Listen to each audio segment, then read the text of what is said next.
Trouver une volonté commune de sauver la planète du changement climatique, c'est le sujet qui colore l'ensemble des échanges de cette deuxième journée de la World Policy Conference. Chaque année, les ressources de la planète se raréfient toujours un peu plus tôt, avec des conséquences bien visibles. Lorsque vous regardez la sous-région ouest africaine, qui est une région très arrosée, mais les fleuves tarissent, le sable remonte, le désert avance, il y a moins de terres arables, donc l'écosystème se dégrade. Ce sont les conséquences de la non-prise en compte du changement climatique. Limiter le réchauffement climatique, réduire les émissions de carbone, ce sont les principaux objectifs des COP successives. Problème, la consommation des énergies fossiles, du pétrole notamment, est en forte hausse dans le monde. Des ressources largement utilisées par les pays du Proche-Orient, comme les Émirats arabes unis.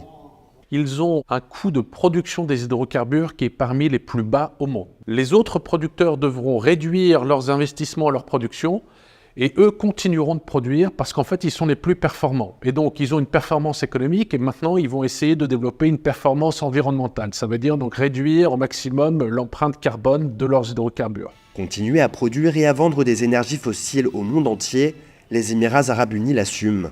Mais cette stratégie permet aussi à ce pays hôte de la prochaine COP d'investir massivement dans les énergies renouvelables. Nous possédons 3 des plus grandes centrales solaires. Nous nous sommes lancés dans l'énergie éolienne.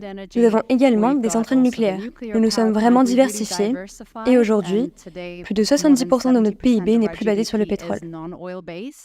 En plus d'inclure la jeunesse et la nature au centre de cet événement, cette COP28 espère aussi trouver des solutions concrètes, notamment sur la question du financement de cette transition. Consolider le financement de la lutte contre le changement climatique. Il s'agit là d'un enjeu majeur, d'une sorte de catalyseur pour tout ce que nous essayons de faire. L'ensemble de l'institution financière doit être revu afin que l'argent soit accessible, disponible et abordable, et qu'il aille là où il doit aller. Les Émirats arabes unis se sont d'ailleurs engagés à verser plus de 4,5 milliards de dollars pour aider le continent africain à financer sa transition. Mais les tensions entre les grandes puissances et l'interdépendance des économies mondiales risquent d'éclipser un peu les objectifs pourtant ambitieux de cette COP.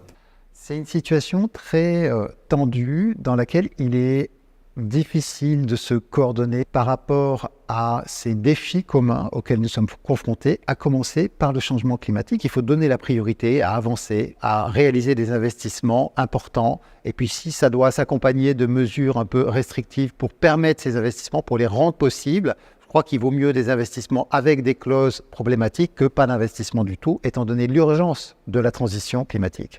Une urgence qui se fait déjà ressentir.